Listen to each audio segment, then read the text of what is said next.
संघर्ष से सफलता तक, एक प्रेरणादायक कहानी। प्रस्तावना। गरीबी, समाज की बंदिशें और असफलताएं, ये तीन चीज़ें किसी भी व्यक्ति को तोड़ सकती हैं।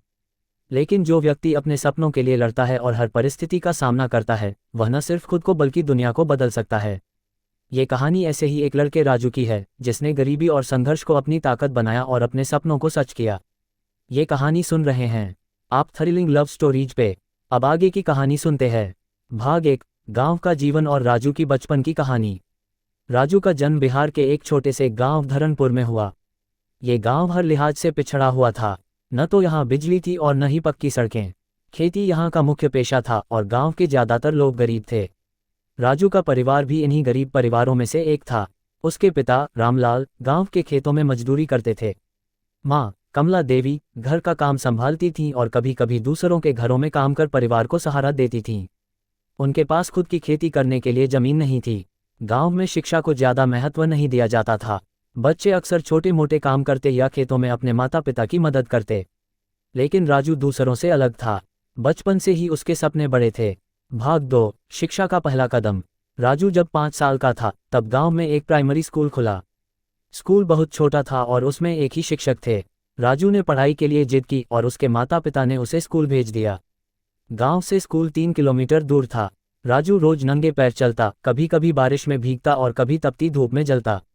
उसके पास स्कूल बैग नहीं था, इसलिए वह अपनी किताबें एक कपड़े में बांध कर ले जाता। शुरुआत में स्कूल में भी उसे कई चुनौतियों का सामना करना पड़ा। उसके सहपाठी उसका मजाक उड़ाते क्योंकि वह गरीब था, लेकिन राजू ने उनकी बातों पर ध्यान नहीं दिया। उसकी लगन और मेहनत उसे दूसरों से अलग बनाती थी। भाग 3, गांव वालों का विरोध। राजू की पढ़ाई धीरे धीरे गांव वालों की नज़रों में खटकने लगी। गांव के बुजुर्ग कहते, लड़के को पढ़ाने का क्या फ़ायदा, आखिरकार उसे खेती ही तो करनी है। कुछ लोग तो राजू के पिता को ताने मारते, तुम्हारा लड़का पढ़ लिख कर कौन सा बड़ा अफसर बन जाएगा। राजू को यह बातें अंदर से चोट पहुंचाती थीं, लेकिन उसकी माँ हमेशा उसे समझाती, लोगों की बातें सुनने से कुछ नहीं होगा। अपने सपनों को पूरा करने के लिए मेहनत करनी होगी। भाग 4, पहली सफलता। 5वीं कक्षा में राजू ने स्कूल में टॉप किया। उसके शिक्षक उसके हुनर को देखकर चकित थे। उन्होंने उसके माता पिता को समझाया कि राजू को आगे की पढ़ाई के लिए गांव के बाहर भेजा जाना चाहिए। रामलाल पहले तो घबरा गए। उन्होंने कहा, हम इतने गरीब हैं, हमारे पास इसे बाहर भेजने के पैसे कहाँ से आएंगे। लेकिन कमला देवी ने अपने गहने बेचने का फैसला किया। हमारा बेटा पढ़ लिख कर बड़ा आदमी बनेगा, उसे मौका मिलना चाहिए। राजू को एक छोटे शहर के सरकारी स्कूल में दाखिला दिलाया गया। भाग 5, शहर की कठिनाइयाँ। शहर में रहना राजू के लिए आसान नहीं था। रहने खाने का खर्च उठाने के लिए उसे स्कूल के बाद काम करना पड़ता। वह सुबह अखबार बांटता और शाम को ट्यूशन पढ़ाता। राजू की दिनचर्या बेहद कठिन थी। सुबह 4 बजे उठकर अखबार बांटना, फिर स्कूल जाना, स्कूल से लौटने के बाद ट्यूशन पढ़ाना और फिर रात को लालटेन की रोशनी में पढ़ाई करना। कई बार उसे भूखा सोना पड़ता, लेकिन उसकी आंखों में सपने थे और वह हर परिस्थिति का डटकर सामना करता था। भाग 6, असफलता का सामना। 12वीं कक्षा के बाद राजू ने सरकारी नौकरी की एक प्रतियोगी परीक्षा देने का फैसला किया। उसने अपनी तरफ से पूरी मेहनत की, लेकिन परीक्षा में सफल नहीं हो सका। यह असफलता उसके लिए एक बड़ा झटका थी। वह खुद से निराश हो गया और सोचने लगा कि शायद गांव वालों की बातें सही थीं। लेकिन तभी उसकी माँ ने उसे याद दिलाया, राजू, असफलता का मतलब यह नहीं कि तुम्हें रुक जाना चाहिए। ये तो तुम्हारे लिए सीखने का मौका है। गिरकर उठना और फिर से कोशिश करना ही असली सफलता है। भाग 7, दुगुनी मेहनत और दृढ़ संकल्प।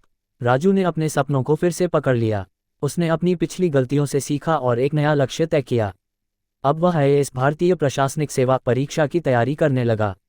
शहर में उसे एक लाइब्रेरी का पता चला, जहां वह घंटों बैठकर पढ़ाई करता। उसके पास न तो महंगी किताबें खरीदने के पैसे थे और न ही कोचिंग के लिए फीस, लेकिन उसकी मेहनत ने सब कुछ संभव कर दिया। वह दिन में 12-14 घंटे पढ़ाई करता। कई बार उसके हाथों में दर्द होने लगता, लेकिन वह रुका नहीं। भाग 8, सफलता का सूरज। 3 साल की कड़ी मेहनत और संघर्ष के बाद राजू ने आईएएस परीक्षा पास कर ली। जब परिणाम आया तो वह खुशी से रो पड़ा। उसने अपने माता पिता को फ़ोन करके कहा, माँ, तुम्हारा बेटा अब अफसर बन गया है। गांव में ये खबर जंगल की आग की तरह फैल गई। जिन लोगों ने उसका मजाक उड़ाया था, वही लोग अब उसकी तारीफ कर रहे थे। भाग 9, गांव का विकास। राजू ने अपने गांव लौटने के बाद वहां स्कूल, अस्पताल और सड़कें बनवाईं। उसने बच्चों को शिक्षा के महत्व को समझाया और गरीब बच्चों के लिए छात्रवृत्ति शुरू की। उसकी यह पहल पूरे जिले में एक मिसाल बन गई। भाग 10, प्रेरणा का स्रोत। आज राजू की कहानी न केवल उसके गांव बल्कि पूरे देश में प्रेरणा बन चुकी है। उसने ये साबित कर दिया कि अगर इंसान ठान ले तो कोई भी मुश्किल उसे रोक नहीं सकती। निष्कर्ष, ये कहानी हमें सिखाती है कि गरीबी और कठिनाइयाँ आपके सपनों को तब तक नहीं रोक सकती जब तक आपके पास मेहनत और आत्मविश्वास है। हर असफलता एक सीख है और हर संघर्ष सफलता का रास्ता खोलता है।